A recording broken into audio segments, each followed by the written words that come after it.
ओम ओम गुरुर्ब्रह्मा गुरुर्विष्णु गुरुर्देवो महेश्वरः गुरुस्साक्षात् परं ब्रह्म तस्मै श्री गुरवे नमः।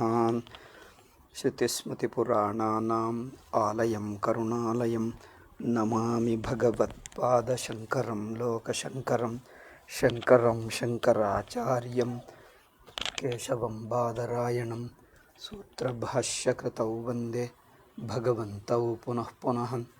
नमामि गौडपादञ्च शङ्करं श्रीसुरेश्वरं स्वामिनं सच्चिदानन्दमिन्द्रं तं ज्ञानरूपिणे। Okay. This Jnanam in Gita, today is Sunday, so is Gita 18th? Yeah, 18th Sunday, 18th April.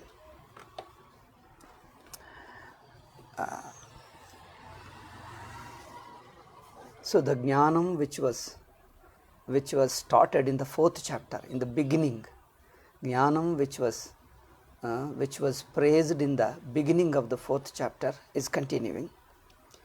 He says the Jnanam which you gain with the help of teaching of gurus, what is the nature of Jnanam, now he is telling. Now what he is telling is the very nature of Jnanam. That means the praise of Jnanam.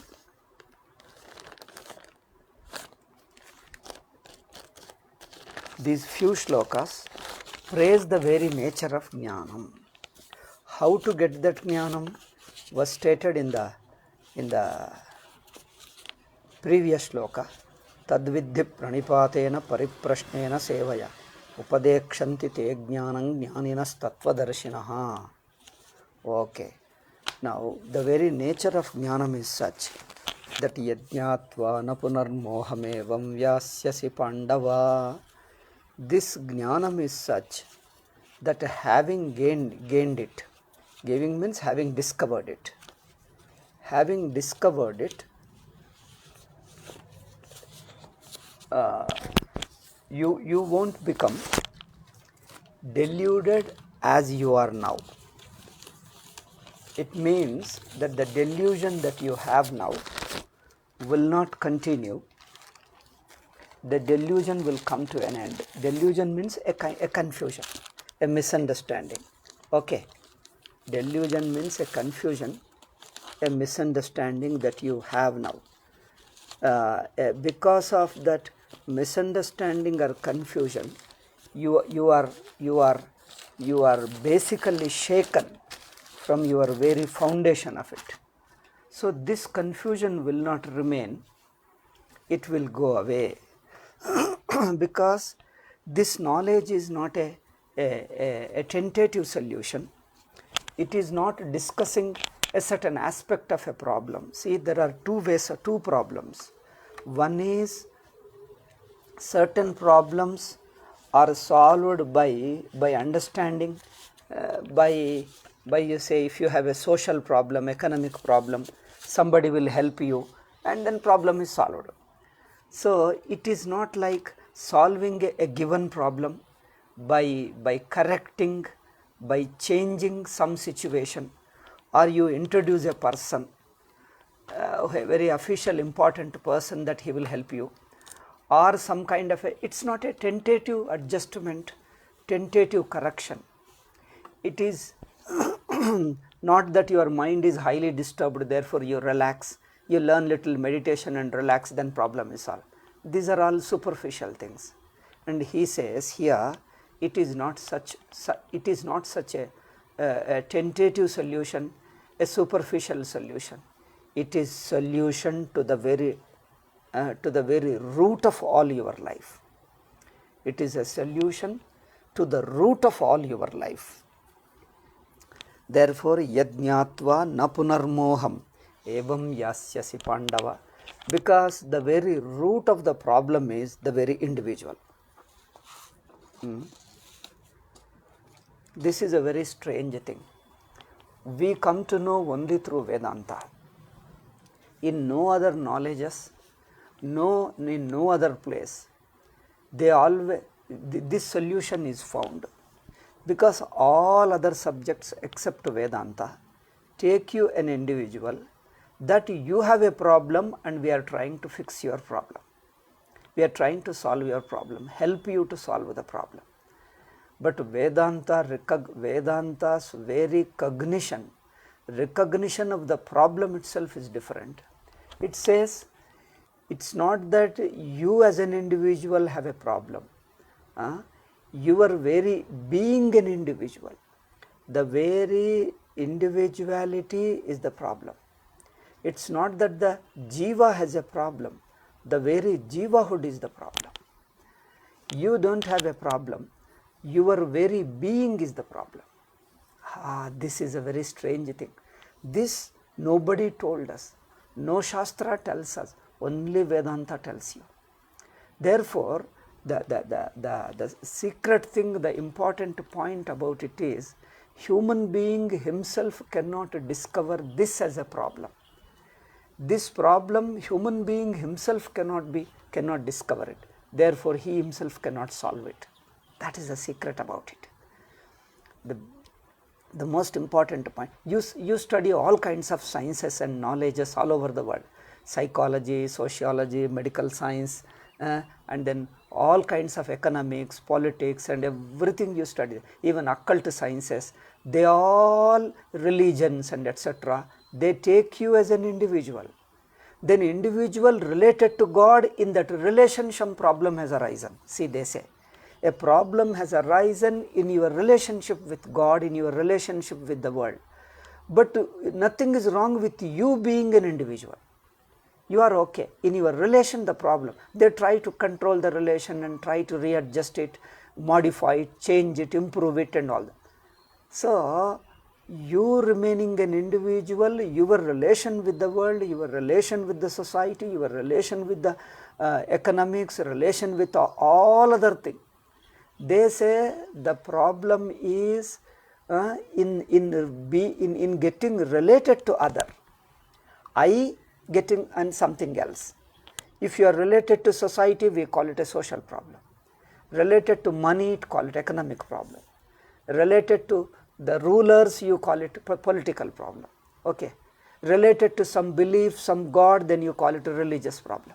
So, every science, every subject on the earth except Vedanta, they take you as an individual, and you as an individual is related to various things in life. And the problem, they say, a problem arises in the relationship. Therefore, we try to improve the relationship, modify the relationship, but nobody can make a relation as a perfect relation. See, this is the problem. You can improve the relation, you can reduce the problem. You can reduce the problem so much that a small thing you can ignore it, you can tolerate it, you can adjust, you don't mind it. Seeing a large benefit, a small loss, you can ignore it. This is how they solve the problem. Nobody solves the problem absolutely perfectly, thoroughly, because it's impossible to solve. You have to stand in relationship with other. In all our relationships,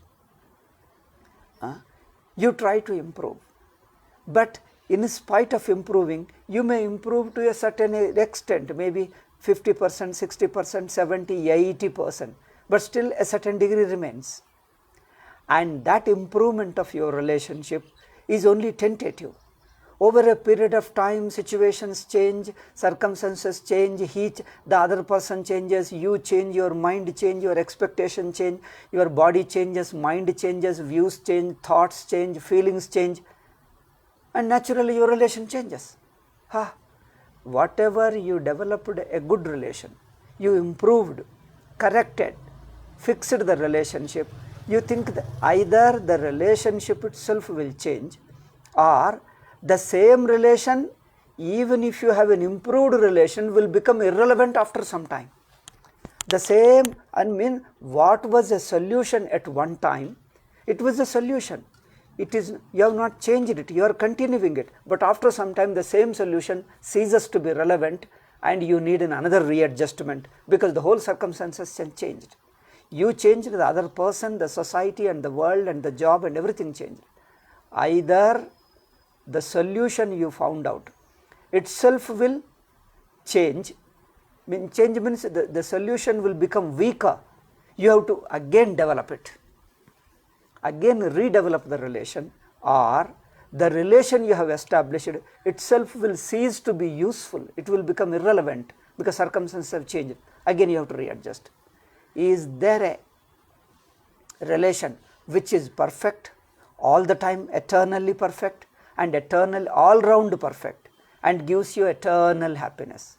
There is no eternal relationship with anybody on the earth, because it is continuously changing. World is changing, things are changing, people are changing, I am changing, my mind is changing, my interests are changing, expectations are changing, my capacities are changing, my views, ideas are changing. Even I am not the same person as I was before, what I was some time ago. So in this continuous changing situation, which particular relationship will remain eternal and eternally relevant? Nothing. Therefore, what is a solution? With a great difficulty, with a lot of spending money and hard work and etc., the relation which you have developed cannot help you eternally. After some time you feel that, oh, we worked hard, developed so much, all that goes waste. Waste means now it becomes irrelevant. It was useful, for some time it was useful, it helped you, but after some time gone. And even when it helped you also, it didn't solve all your problem, up to 70%, 75%, but a certain degree of irritation always remains. No relationship is so perfect. See, no, I am not frightening you, we are only just okay, I am not making you frustrated with life, I am not talking negatively or pessimistically, we are just taking stock of the situation. See the realities of life, the fact of life. There is always hope, we develop relationships somewhat good and we are happy, okay, we don't mind a little bit going wrong, but mainly it is good and we get along. Don't expect perfection from it. Generally people live in hope alone. The hope as a perfect, in hoping you hope perfect solution. Even if you don't get, suppose you try for something, you get some 75% solution. Another 25 is not there, but doesn't matter, another 25 you imagine, you hope that as the time passes, tomorrow, day after, you will adjust better. Today you have understood, today you have developed your relationship, over a period of time it will smoothen, further develop it, but not sure. But the hope compensates what you don't have in factually. What you don't have factually, that hope will keep you that at least you imagine that something will come. Okay, something will come. Okay, tomorrow it will be better. Day after tomorrow it will be better. After a few days it will be better. In the hope alone you imagine that it is solved, or at least you hope that it will be solved. That itself will give you some satisfaction. But actual solution nobody finds. Isn't it? That's the reality of life. So we only hope that something will happen better. So whatever little degree is less, the less we compensate by hoping for better tomorrow. But the tomorrow will never come. We keep living in hope and hope and hope and hope alone, isn't it? So therefore Vedanta asking, what is that real freedom? A total freedom, an absolute perfection and total happiness. Total freedom, that mind is not worried about anything. It doesn't compensate the dissatisfaction, doesn't compensate the deficiency in your happiness by hoping for better. Okay, hope is only an imagination. Imagine you fill up your heart with imagination, a partly imaginary happiness and partly real happiness. Okay, the other, a certain degree, a certain percentage you live in hope, but the hope also keeps shifting. Once you develop a hope, you can't be sure that your hope will hope will be sustained, it will be uniform and continuously same. Hope also keeps fluctuating, hope and hopeless and hope and hopeless. It keeps on playing with your mind. Okay, it keeps on playing with our minds. And the hope which we have developed today again keeps on getting shaken. Again you will be worried. Again after half an hour, you get a better hope. Yes, yes, now I have a hope. Again after half an hour you get shaken. Oh my God, how much it plays with you. Oh my, you can't tell anybody. Because everybody is in the same boat. Everybody is in the same boat. Everybody is suffering from the same problem. Whom can you tell? He may tell, he will listen to sympathetically. He listens to you. Do you know why he listens to your problem? Because he also has some problem. At least he feels that, oh, another person is also suffering from the similar problem like me. So at least he feels that everybody is suffering from the same problem. Doesn't matter. Let me not take seriously. Let me feel consoled. Let me take some courage. Because when all others are also feeling the same problem, so I am not the alone. I am not alone. So okay, let me feel little encouraged. So these are all things we handle psychologically. We think this is a great thing. But these are all superficial things. These are all childish things. Childish solutions. They work. They are useful. Tentatively they work. But sometimes they work, sometimes they don't even work. Therefore, we keep on getting fluctuations of terror, tension, worry, disturbance, and hopelessness, and again little hope, again little. These are all stress and strain of the mind. But there is no total freedom. Still one side you will be worried, you will be under tension, you will be holding on to something. There is a fear, unconscious fear, and anxiety about things in life. You never feel totally relaxed like a baby. You see, baby is totally free and relaxed, not worried about anything. Do we have such a total freedom? Is it possible? That's what Sri Krishna is addressing here. Bhagavan Sri Krishna, yad jnatva. This knowledge is not a tentative solution. I think all our subjects, all our fields of life give you only tentative solutions. Okay. Now this is offering yajñātva na punarmoham evam yasyasi pandava. So this knowledge is not a subject knowledge. This is not a knowledge about a person, knowledge about a field, knowledge about a relationship. It is not about a field in which you are related to something, some economic, society, money, people and all other things. It is not a relationship with others. Therefore, based upon experience, they will give you highly expert in that economics, expert in something else, expert in some field, different fields, they come and advise you. Management, okay. Nowadays management is a big topic. And more management, more problems. I see these people are unmanageable these days. Because more egos, more expectations, more tensions.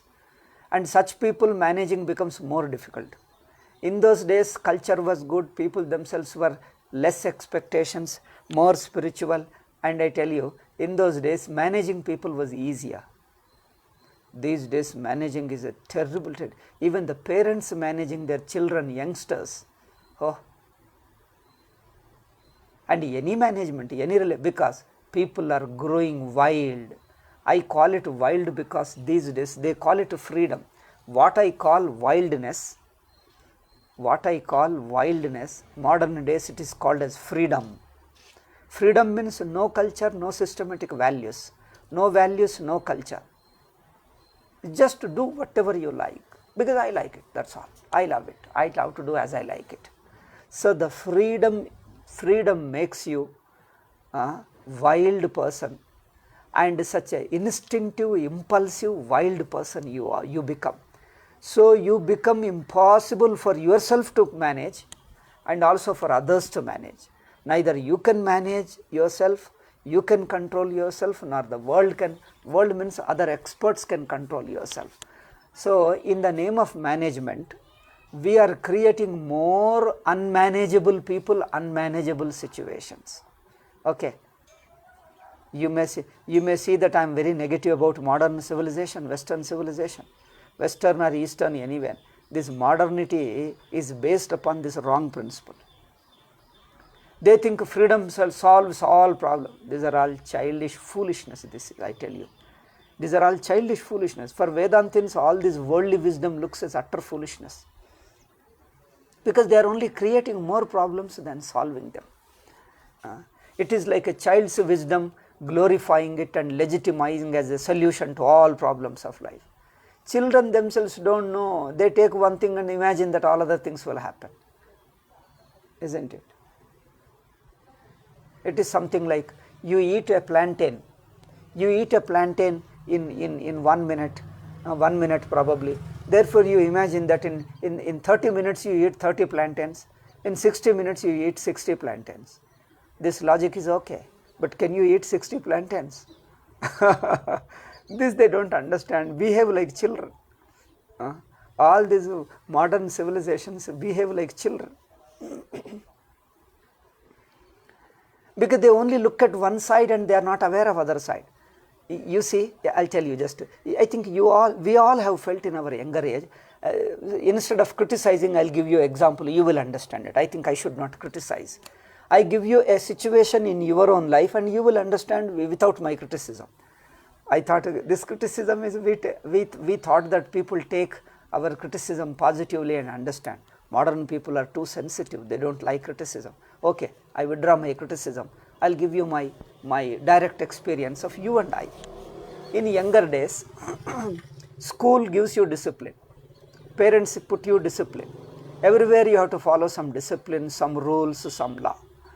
You always feel that I am a younger boy and then they are all elderly people. You have to obey parents, you have to obey people of my parents' age, my other elderly people at home. You go to school again, you have to obey the people in the schools. Everywhere you have to obey. They keep on dictating, make rules. Oh, you imagine that, oh, when I grow up, I'll become independent. I don't have to obey anybody.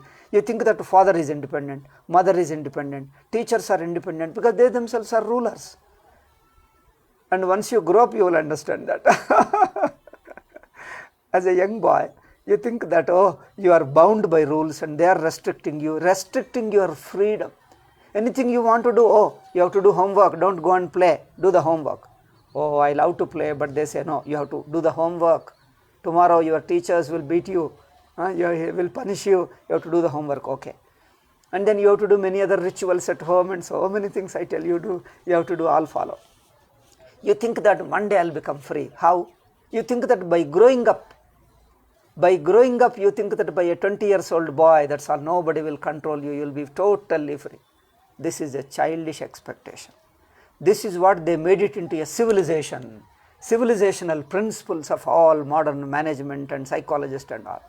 I tell you, these are all childish thinking alone. They made into a big religion, big psychology and big this thing. As you grow up, new situation arises. Every situation requires some discipline. Every relation requires some rules. In no relation you can be wayward and then just what you like, do whatever you like. Arbitrarily you can't go. Everything needs a rule. Without rule, no situation, no relationship, nothing exists. Even body follows certain rules. You can't eat anything, you can't do anything as you like. It follows certain rules. So, what do you call this freedom? This freedom. Freedom means mind resists, hates control, hates discipline. Because this modern civilization, they think that giving freedom is the solution of all the problem. Once you are free, you are happy. And this again is a childish mind. Okay. This is a childish mind. Everything requires a discipline. Supposing you are free, even the freedom requires its own discipline. Freedom means what? I can eat anything, sit anywhere, do anything, walk anywhere. I go to forest and do whatever even forest you have to follow the rule, otherwise some animal will come and jump over you, pounce over you and eat you away, that's all. Even there you have to follow certain rules. You tell me which place you are free from rules and disciplines and values. Everywhere you have to follow. What does this modern civilization mean? That freedom, unlimited, unrestricted, total freedom. Supposing you love something, I'll give you one example. You love something, you love some music, or you love eating something, eat again and again, whole day eat, overeat. You think that freedom will solve your problem? This again is ridiculous. You keep on doing, you get bored with it. If you overdo it again, it will harm you. That means again rule has come. You have to do only this much, not beyond. Again rules have come into picture, you have to obey some rule again. You tell me which place you can be free from rule, some discipline, some rules, some restriction. No way. Then why don't you accept the reality of life and understand it? The problem is not in the rules. Okay? I am talking to these modernists, the people who have discovered these modern principles of waywardness, absolute freedom. Do anything you like, eat anything, scold anything, abusing anybody, disrespect anybody, disobey anybody, anything. Can you disobey anything? Even the rules, even the natural laws? Disobey your own body? Nobody can disobey. You can't disobey your body and then be healthy. You will fall sick.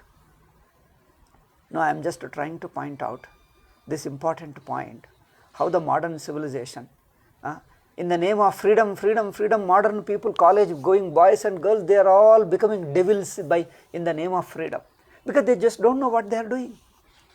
Whether it is harmful to them, even that they are not supposed to think. Do anything you like. You like it, do it, that's all. I like it and do it. Wherever your mind turns, takes interest, just do it. I tell you, it is against very nature. Nature of the nature, against the nature of mind, nature of body. Even the mind follows certain nature. Body follows certain laws. Mind follows certain laws. If you overdo anything, even mind cannot sustain. Mind will be hurt, mind will be spoiled, its natural enthusiasm will be hurt. It will get bored, it will get frustrated again. Mind also will become bored, frustrated, addicted, all its problem. It develops some kind of a mindset, then it resists doing something. Then the same mind becomes problem to you. Isn't it? Mind is also an instrument like body, like the society, like anything on the earth. Mind also follows certain laws. It has to be maintained, it has to be protected. The natural enthusiasm, the utsaha. Utsaha means the enthusiasm, the spontaneous nature of mind, you have to protect it. Mind has to be protected. That means it again requires some rule, some discipline, some control. You can't use the mind as you like it and then later you expect the mind to obey you. It won't obey. Suppose you develop a bad habit to your mind, anything. After some time the same bad habit will become a problem to you. Your mind won't cooperate. Mind becomes dull and mechanical, boring, addicted to certain things. If you develop such a mind, it doesn't like another situation. So mind has to be natural, enthusiastic, creative. That means you have to cultivate the mind, cultivate the body, develop certain good habits and values, certain discipline to the body, to the mind, to your thoughts, even thinking also. Then you tell me where is absolute freedom? This is ridiculous. The very thought of freedom is gone out of track, is gone onto the wrong track. As if our old cultures are restricted freedom. The old culture, ancient cultures, ancient spirituality, in fact they understood the nature of freedom in a much better way. You become free only when you conquer your mind. You learn values and discipline. When you have a self-control over your mind, you can enjoy a better freedom. Okay? You have a control over your sense organs, control over your ego. When you purify your mind, you become humble, disciplined. In fact, that purpose of discipline is to make you more free, freer person. Okay, the English has got its own expression, freer. So, if you develop values, if you have a self-control over your mind and sense organs, after you develop control, you feel much better. You feel freer. Because you are not a slave to your own mind. You are not a slave to your own desires and anger and frustration and ego. If you conquer the ego, in fact you are a free person. The values and disciplines are given in order to help you to get a better freedom. But they think this values, discipline, the ethics, etc. is against my freedom. This is the civilization we have developed. Oh, terrible people.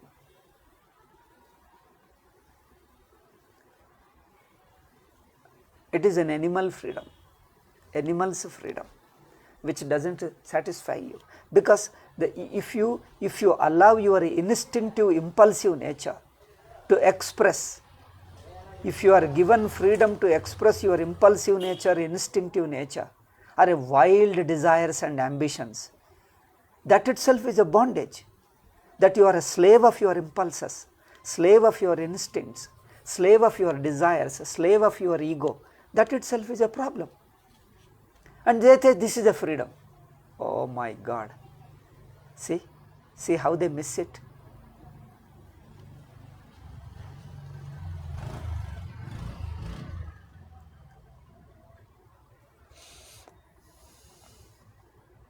Therefore, the purpose of values discipline is to purify us, to develop an inner strength. The self-control, purification, discipline and values strengthen us, give us the inner strength, spiritual strength. Your mind gets purified, sense organs gets controlled, body also gets disciplined. In that discipline you feel a better freedom. Your mind is purer, enthusiastic, creative, okay? Then mind is a better, purer entity. That itself is a real freedom. Therefore, all these things will give you to certain degree of freedom. And so-called the modern civilizational freedom is more a bondage. They are unable to understand. Okay, the baby or a childhood young boy thinks that if I go away from my parents and teachers and other people, where I live in a place where nobody restricts me, I have my friends with me and I do whatever I like and enjoy. Because we are against discipline, against obedience to elders. You don't have elders to obey. You have no rules to obey. You live there for a while. After some time, you become a slave of yourself. Then you realize that, oh my God, it was better that there was somebody to control me, somebody to discipline me, then somebody whom I obey. That would have been better for me. Later you will understand it. But modern people who developed the civilization don't understand this. Okay, so therefore he says, other things we may give you little freedom but not totally. In fact, the modern civilization doesn't teach you self-control at all. They are against self-control. Do whatever you like, speak whatever you like, eat whatever you like, do anything you like. This is the freedom. This is the real civilization. They say a restless person, this is another foolishness, not foolishness, dangerous thing, is coming from West. Don't relax the person. They say meditation makes a person dull. A person should be restless, angry, frustrated, because out of frustration and anger you will create it. You will create a new thing, you will discover a new thing. They say you have to be frustrated, you have to be angry person. Angry and frustrated people create new things, discover something. This is another barbarism. It's not discovery. They have not understood what is the nature of creativity. A relaxed mind have a better creativity, a deeper sense of creativity, a deeper understanding. But this creativity out of restlessness, out of anger also you create something, but that creativity is superficial. It will not be long lasting, it will not be useful eternally for people, because it is coming out of ego and frustration and anger. What comes out of your purity of mind, that will be a real creativity, much deeper level creativity. Anyway, these are only just to contrast the modern things I told. This is not my topic. If I say I can go on like this, it is enough of it. Now we will come to our own topic. He says, like this jnanam doesn't solve your superficial problem. It addresses the root of your problem. Okay, what is the root? The very individuality. That I am an individual, I identify with my body, sense organs, and I stand as an individual person who is part of a world, surrounded by the world and controlled by the world, restricted by the world. You can't go against natural laws, against social laws, against economics, against laws of the body, against laws of mind. Laws, Laws. Okay. Law means rules. Against rules, against restrictions, and still I can be free. I can't be. Therefore, but this jnanam is a different jnanam, much deeper level. It touches your very core of the self, core of Atma, where it understands very individuality is the real problem. As long as you are an individual, you cannot have absolute freedom. You can't be absolutely free. Okay. Therefore, it says, Yajñātva, this jnanam you learn from your gurus is such a jnanam that it solves your problem from the root. Right from the root it plucks out, and the problem is eternally solved. Therefore, Yajñātva napunar mohamevam yasyasi Pandava, having known which, O Pandava Arjuna, you will not be disturbed, deluded, confused, frustrated like this as you are now. This, all this confusion of your dharma, adharma, world, relation, interaction, goal of life, all this will be permanently solved. Yena bhutanya sheshena, because your individuality itself is removed. This is the beauty thing. The very jivahood is transcended, corrected, because jivahood is a wrong angle of looking, a misunderstanding, a misperception about yourself is individuality. You are not an individual, you transcended individuality. You are like in deep sleep. Like in deep sleep, as you are that Sakshi, you are that witnessing consciousness. But that witnessing consciousness appears as an individual in waking state and dream state. Okay. Therefore, what you see as yourself is an individuality. As an individual, you can never be totally free, because you are always bound, restrictions, controlled restriction. So you will be frustrated. And some discipline everybody needs. Everybody needs every kind of discipline. Why some? Every kind of discipline.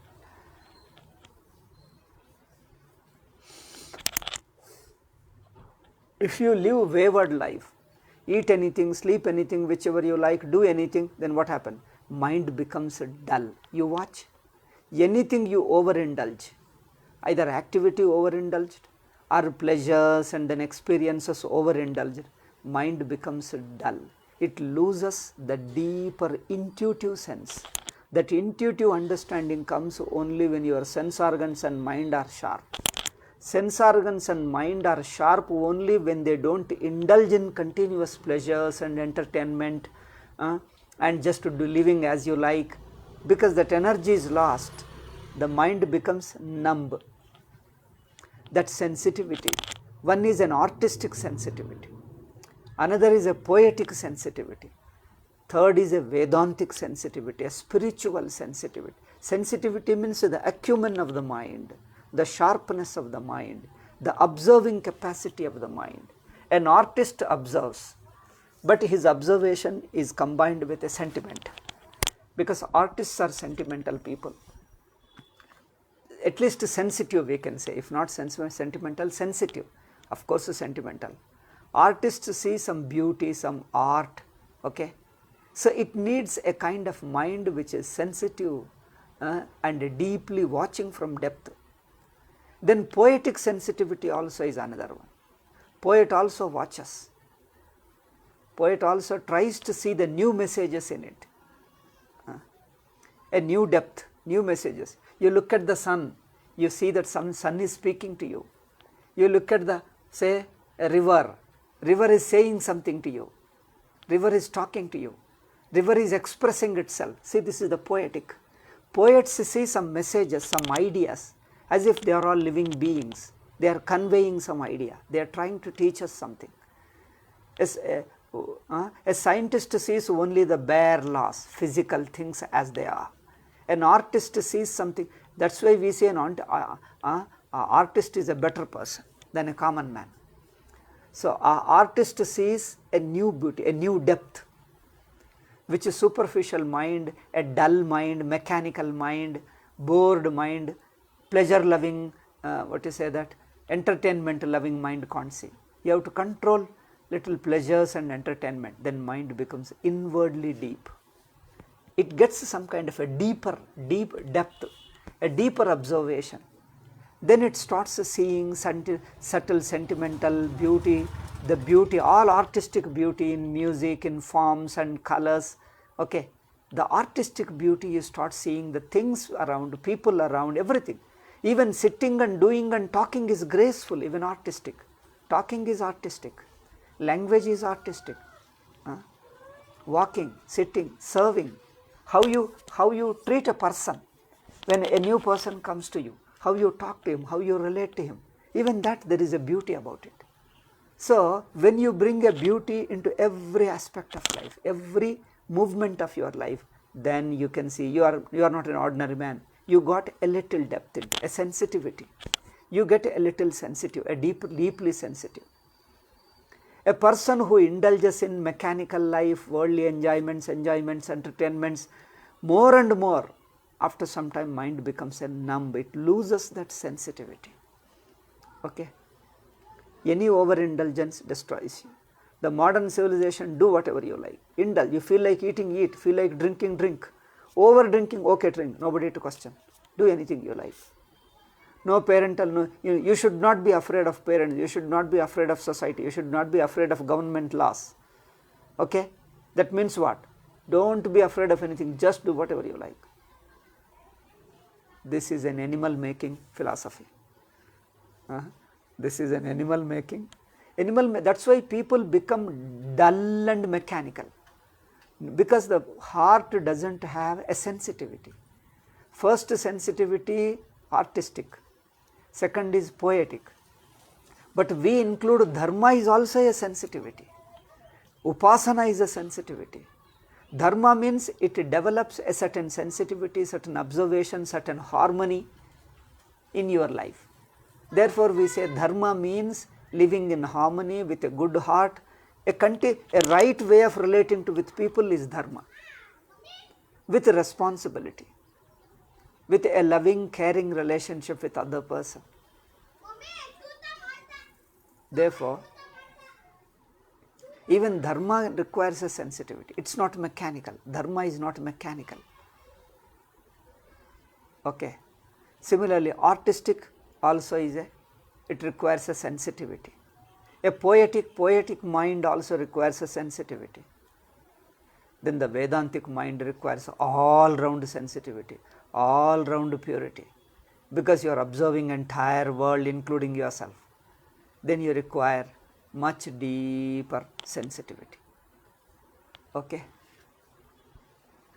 So, any drinking, eating and just whiling away the time without any responsible work, just enjoying entertainment and then going to park and only spend away time like this. If you keep on doing it few months, your mind becomes mechanical, dull. It gets addicted to that, even that mechanical work, overindulgence in pleasures and all becomes addiction. Addiction means you would not know, you say that you are a normal person like anybody else, you are a normal person. But inward sensitivity gets blocked. So, dharma requires some sensitivity, artist requires some sensitivity, poetic mind requires sensitivity, but Vedanta combines all these things and it needs a still deeper, still deeper sensitivity, still deeper observation, because it sees much deeper truth. The truth has got the poetic mind, whatever a poet can feel, the poetic nature included in God or truth. The artistic expectation, the artistic observations are also included in Ishvara, because Ishvara is the greatest artist, Ishvara is the greatest poet, Ishvara is the greatest administrator. That means in Ishvara, all the principles of art, all the beauty of art is present. All the understanding of poets are included in Ishvara. All the scientific laws, administrative laws, the discipline, values, harmony are included in Bhagavan. Bhagavan includes harmony, discipline, values, interactions, all that he included in him. Therefore, following dharma, you are getting closer to Ishvara. artistic and also poetic, scientific, all these things is a living relationship, a loving and living relationship. Therefore, they are not mechanical. They are not pleasure seeking, indulging in pleasure and making your mind numb and dumb. Okay, they don't make. They make you a sensitive, an observing, an understanding. It brings warmth to your relationship, a consideration, care and love and compassion, all these values and discipline. So therefore you love to obey. In obeying you feel a new discovery, a new joy. In obeying also certain crude mindset, an instinctive impulsiveness goes away. Because the very obedience brings about a new joy, a new depth, a new creativity in you. Nowadays the modern civilization talks of all obedience negatively, discipline negatively, values negatively. They see only negative things in values, discipline and obedience. But ancient cultures felt obedience done in a creative way. That's what is. You obey out of creative heart, not out of fear and helplessness and all. Lovingly you obey the elderly people, parents, gurus and all other people. You lovingly obey. You lovingly serve them. You lovingly take some risk and trouble. In that your mind discovers a new joy. See, it is an inner freedom. You discover an inner freedom. It's much deeper. Similarly, a dharmic person definitely learns some more. A violent person, selfish person, exploitative person is an asura. He doesn't have dharma in his mind. An asura doesn't have dharma. No beauty, no poetic beauty, no artistic beauty. Therefore, dharma purifies you. Art, that's why in our upasanas, poetic imagination and artistic observation, these two are included in our Saguna Brahma Upasana. Paramatma who is Saguna with a form and qualities. Okay. The Upasana includes artistic mind and then poetic mind also. Upasana is such. The japa, dhyana you do. Like a see, artist observes a new depth, a new beauty in it. By patiently observes. Observing, he comes to discover a new beauty in it, which is beyond expression of words, expression through words. A poet also sees some new depth. Similarly, an upasaka, a bhakta, sees a new beauty in it, a new quality in it, a new enchanting quality in your God. So, discovering new qualities or the new depth of the same known quality, you discover a new dimension, new depth in it.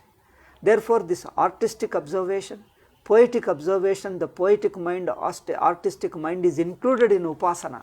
That's why whatever diksha you take, Rama, Krishna, Shiva, Lalita, Devi, in all these things you do japa. Japa should be a creative thing. It should not be just a mechanical repetition. Like an artist or a poet, see how an artist keep on watching. In watching he grows deep into it. He starts seeing a new beauties. His mind becomes refined. Mind becomes more beautiful, more subtle. He has got combined with self-control, he will start observing a new depth in it which common man can't see. Similarly poet, similarly dharma. So all these three combined is upasana. So when you have to take a diksha, upasana of some guru, some devata, some japa or parayana or puja. Puja is also an artistic and poetic and also serving. Service, a loving service, a selfless, loving and devotional service. Okay, dharma we call it, seva we call it. In seva there is this beauty. In art there is a beauty. In poetic there is a beauty. In dharma there is this beauty. When you follow, your mind also becomes purified, sensitive, understanding, more with a disciplined and a mind of values, mind of discipline. This is called upasana, and this upasana is required anywhere in life. When you do japa, japa is also highly creative thing. You discover a new beauty, new joy, new harmony, new relationship with your own, with your Ishvara, with your Bhagavan, whoever is Rama, Krishna, Shiva, Devi or goddess. You take goddess also, Devi. So the very relationship with your goddess, with your Lalita mother, it is a loving relationship. Each day the relation becomes a deeper and deeper, deeper. You start discovering a new beauty, new messages, new ideas, new harmony, and new qualities, new values awaken in you in your relationship with your Ishtadevata. This is called Upasana. This is called Japa. Japa is not sitting and closing your eyes and doing alone. That is one part of it. Your whole life relationship is Japa. Your relationship with Bhagavan, in your whole relationship, in your walking, talking, sitting, doing, all these things imply a relationship with your Ishtadevata, with your God or Goddess. This relation brings about a new beauty, a new depth, a new sensitivity, new wholeheartedness in you, a harmony in you, a values in you, a purity in you. Therefore, Upasana is everybody. Everybody is supposed to do some Upasana. Ancient cultures included Upasana. Modern culture includes more mechanical, frustrated, do whatever you like. Oh, in the name of freedom, they are becoming more mechanical, losing that artistic, poetic and spiritual and dharmic depth. Okay. But he says, you have to prepare yourself with this karma yoga, these values, discipline. These are only preparations. The real truth comes where your very sense of individuality is a misrepresentation, a misperception about your real entity who is beyond individuality. This is the beauty. Therefore, here Bhagavan Krishna says, Yajñatva, by knowing that truth, the truth of you, your inner you. Truth means your inner you, where you cease to be an individual. When you are not individual, you are not related to the world. World and individuality come together, world and individuality go away together. They are two, not two, this is one. World and my individual. I being an individual and being surrounded by the world. These two come simultaneously, go away simultaneously. So you transcend to another level of you. You grow. You go deep into you, where you transcend your individuality and stand as a pure consciousness which is all pervasive, pervading, swallowing the whole world, like in deep sleep. Okay.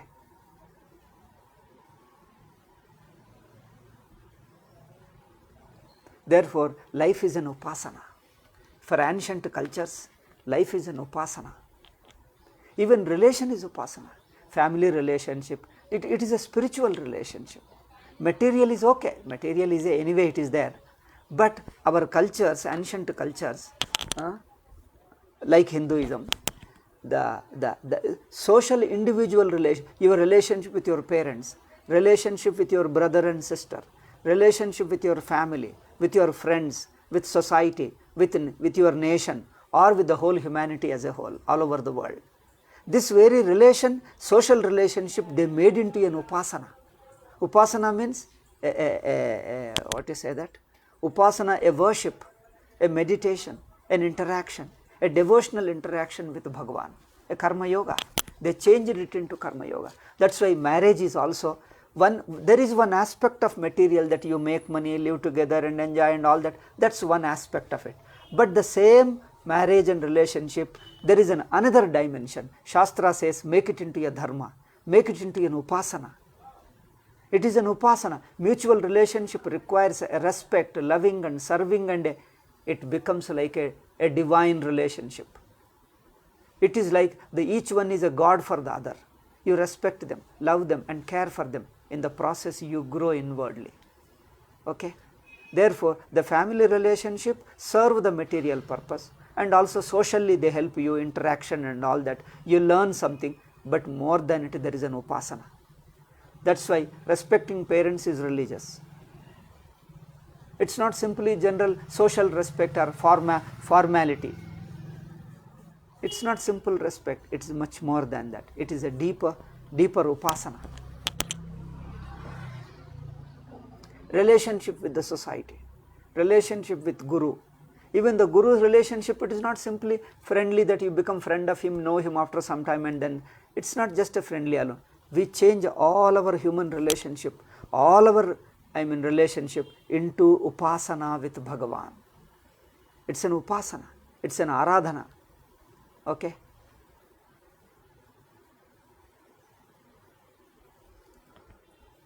Therefore he says, Once you prepare your mind, the mind becomes inwardly looking, it becomes sensitive, observant, it can observe a point where even your individuality is only a perception, a thought in you who is pure consciousness. Your individuality is only a thought. Once you know, go to the core of you, the real nature of you, you stand, you come to see that you stand as a all-pervasive being, a being which is a conscious being, which is the synonymous to consciousness. A being consciousness is your inner core. When you rise to that level, you are no more an individual. You are not related to the world. And once you discover that, that is knowledge. This knowledge Guru helps you. Therefore, yad jnatva napunarmohamevam yasyasi pandava. Okay, once you discover this, you intuit this understanding, you transcend your individuality. You are no more an individual. You are all pervasive. For your anubhava, for your experience, you don't see as an individual living in the world. You see whole world is you. Whole world is your own expression. It is your own, you are looking at yourself. When you look at the world, you are looking at yourself. See, when you look at a mirror, in the mirror you see your own image. When you look at your image, how do you feel? You are looking at yourself, not another person. Similarly, when you look at the world, you are looking at yourself. A jnani, an enlightened man understanding is every person, every object, everything on the earth, the five elements, sun, moon, star, earth, world, things, all, everything is your own reflection, like a mirror reflection. You see the Atma's reflection, everything is your own. This is the beauty. Then you cease to be an individual. You discover your Atma. I think it is 12:15. Though I started late, 15 minutes late, and again 12:15. Anyway, the shloka is beautiful. Every shloka is beautiful. I tell you, Bhagavad Gita is an amazing text. It's like, that's why we call it Upanishads. Bhagavad Gita is like directly Veda. It's a Upanishads. Yajñātvā na punarmocha. By intuiting that, by discovering your inner core truth, your individuality gets melted away. That means you transcend your melted away in the sense you are no more at individual level. You transcend. For your anubhava, you don't remain. It may remain like a drama, like an act, it may, from the worldly standpoint. But for you, it's not there. Therefore, once you know the truth, you won't be again deluded. That means the sense of individuality will never rise in you again. The sense of individuality doesn't exist for you, because you are no more an individual. When you are not an individual, world is not around you. Then what does the world? World is yourself. World is yourself, individuality yourself, everything you see as yourself. Like when you look at a mirror image, you see your whole, this is me, it is there. I am seeing on the mirror, but it is myself. Similarly, when you look at any object in the world, you see it is your own reflection. You as not individual, I am talking, not individual, as a whole cosmic consciousness. The whole consciousness, when it relates to the world is myself. And such a person, he says, Yena bhutanya sheshena. I just say in 2 or 3 sentences and conclude for today's. You see all the living beings, all the objects as part of you, they are your own expression. See, world is your own expression. Each animal, each human being, each object on the earth, they are all representing you. Your own reflection, your own image is the whole world. Therefore, Yena bhutanya sheshena. There you see all the world is within you. Then where is Ishvara, Bhagavan? Bhagavan also is you only. You means that you who transcended individuality. He says, Yena asheshena drakshasi atmani and mayi. There the Ishvara and Atma are not two separate. You transcend your individuality and expand into the cosmic you. And there you become one with Ishvara. Ishvara is also cosmic existence. You become the cosmic existence, universal existence. Then you become one with it. That's what the shloka says. It's slightly technical. Technical means literally you can't translate. Yena bhutanya sheshena drakṣasyatmanyatho mayi. But the idea is this. Okay. The next shloka. Apichedasi papebhyas sarvebhyah papakrutam. This is also beautiful. I think every shloka is beautiful. Anyway, I think I'm tired. In the next class we'll see. and next Sunday only. Gita is only weekly one class. Long gap. What can I do? I can't help. Anyway, whatever we get to hear, we hear little bit. Om Shanti Shanti Shanti. Hari Om Shri Gurubhyo Namah. Hari Om Tat Sat. Narayana.